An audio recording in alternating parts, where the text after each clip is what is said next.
जय हिंद। एक बहुत बेहतरीन चीज़ समझा रहे हैं, समझना ज़रा। पढ़ाई में ईगो। देखो यार, एक चीज़ हमेशा याद रखना, पढ़ाई में कभी ईगो मत लाना। अब पढ़ाई में ईगो क्या होती है? देखो, सबसे पहली बात ये समझो, तुम कहीं के तुर्रम खान नहीं हो, तुम कहीं के तोप नहीं हो। सबसे पहली बात ये समझो।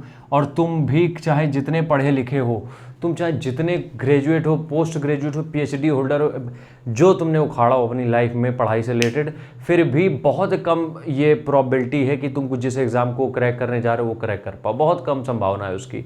तो मेरे कहने का मतलब ये है कि जब भी तुम पढ़ाई के लिए उतरते हो, जब भी कभी भी किसी एग्ज़ाम के प्रिपरेशन में उतरते हो, अपने ईगो को घर में छोड़ के आओ, अपने ईगो को साइड में रख के आओ।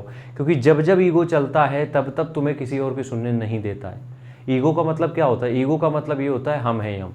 वो पिक्चर देखी ना, कौन सी, अरे जिसमें वो उतर ही आते हैं ऊपर से यमराज, ठीक है।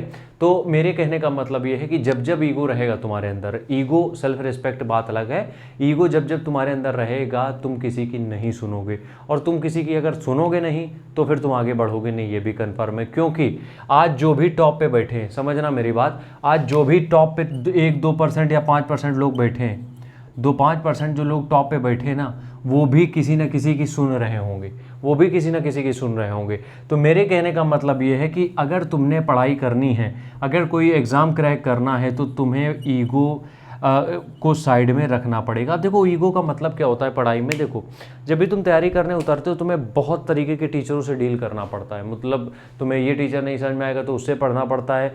अब कई बार क्या होता है कि हम स्टक हो जाते हैं कि हमें इसी टीचर से पढ़ना है, मेरे अंदर मतलब कि हम कैसे नहीं निकाल सकते हैं इसी ये टीचर से पढ़ के। वो एक ईगो आ जाता है बीच में, तो उस ईगो के चक्कर में तुम्हारे 6 साल बर्बाद हो जाते हैं। तो ईगो के लिए एक चीज़ तो अच्छी है कि अगर तुम्हें कोई सही काम के लिए ईगो आ जाता है कि यार उसने हमें हिट कैसे कर दिया उस बात पे, मतलब कि उसने बोल कैसे दी उस बात पे ये लाइन, अब तो हमें यही चीज़ करनी है, वो ईगो एक बेस्ट फॉर्म में चली जाती है। लेकिन कई बार ईगो गलत तरीके से चली आती है, क्योंकि क्या होता है, ईगो में हम क्विक रिएक्शन लेते हैं। क्या होता है? ईगो का मतलब ही यही होता है कि हम उस चीज़ का क्विक रिस्पॉन्स करेंगे।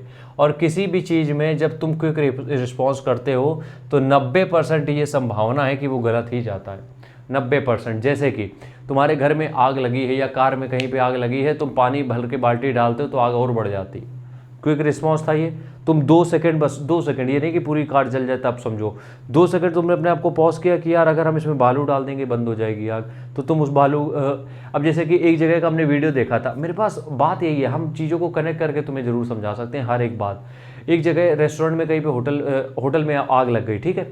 अब वहाँ रेस्टोरेंट में क्या हुआ कि सब पैनिक कर गए कि सिलेंडर में आग लग गई, सिलेंडर में आग लग गई। एक कोई आदमी खड़ा था, वो गया, उसने सिलेंडर का पहले स्विच बंद कर दिया, मतलब वो रेगुलेटर जो होता है उसका स्विच बंद कर दिया, स्विच बंद करके बाल्टी ऊपर ढक दी, पूरा मामला शांत। और वहीं अगर वो लोग पैनिक कर जाते, पानी डालते, कहीं कुछ डालते, तो वो आग और लपटें बन जाती और वो ब्लास्ट हो जाता। ईगो सेम इसी तरीके काम करता है। जब भी तुम्हें किसी चीज़ का तुरंत रिस्पॉन्स करने का मन हो, कोशिश करो 2 सेकंड खुद को रोक लो, 2 सेकंड का पॉज दे दो, चीज़ें सॉर्ट आउट हो जाएंगी। बस इतना ही है आज के वीडियो में। राम राम, जय हिंद।